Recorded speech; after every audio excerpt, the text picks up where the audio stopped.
Several years ago, I got very interested in education because I was going around to schools and I was talking about a book I'd written entitled Soldiers, Slaves. And as I interfaced with the teachers and the students, it dawned on me that we had a real crisis, that students didn't read anymore and they didn't really write anymore. Or if they did, they didn't do it very well or they didn't do it very often. So I said, I've got to address the individual. And I've somehow got to inspire the student to take responsibility for his or her own education. I've been in public higher education my entire career, and one thing that concerns me is that students today are not nearly as curious as I'd like them to be. And they're satisfied with just doing what it takes to get by. There's a lot of blaming in education. I think students who don't love school and maybe aren't too successful in school tend to look at the environment they're in and think, well, there's nothing I can do about this. I don't like it, but I can't change it. You're probably, or at least one of you, saying to yourself, well, Mr. Parkinson, you come to our school and you've got this message of literacy, but you don't know anything about me. You don't know that my daddy's in jail or my mom's got to work. And I know a lot more about you than you think I do. Let me share an experience I had and maybe you'll understand where I'm coming from. Mr. Parkinson gave his presentation on Autodidactic to a group of young men being mentored by the 100 Black men of Columbus, Mississippi. And those kids were enthralled by the presentation. You could have heard a pin drop. He makes people laugh, he laughs at himself, and he keeps them interested.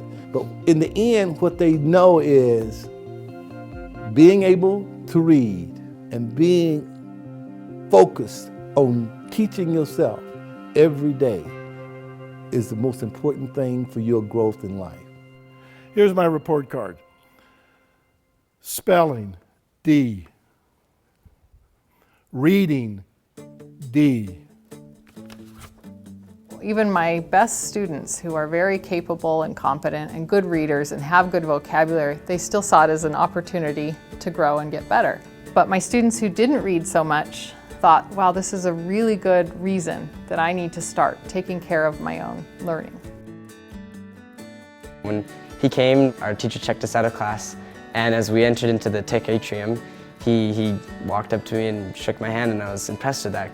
I thought he was a great speaker. I really enjoyed him. He just speaks with like such power, and I liked how he related so many like personal stories, especially when he talked about when he was in high school and the stuff that he went through. I was like, oh yeah, that's kind of how I feel. I definitely walked away from that with a lot of valuable lessons.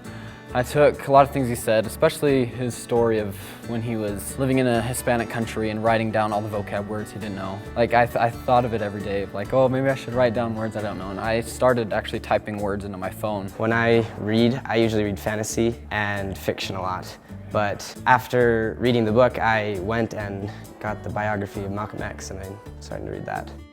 When I was your age, when I was sitting in an assembly like this, like you are, I knew that the kids sitting next to me here and behind me, that was my competition.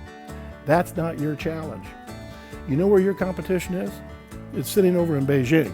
His message is very relevant to today's world and today's students. I hope he never gets tired of this because I could use him every year. Going through high school, not reading Grapes of Wrath and all that, and just kind of figuring out how to answer the test, and didn't bother me. But being in Argentina and not being able to buy a sandwich because I couldn't speak, didn't have the right word, that got to me. So I made a decision on the spot. One year we invited Jim to come and speak to our incoming freshman class of 1,500 students. And we filled our basketball arena. And Jim is a successful attorney. He's an accomplished author, prolific writer. But he's a real person, we don't have to call him doctor. He does it in a way that says, this is what I did, this is what you can do. Here's a copy of my book, and it can change your life.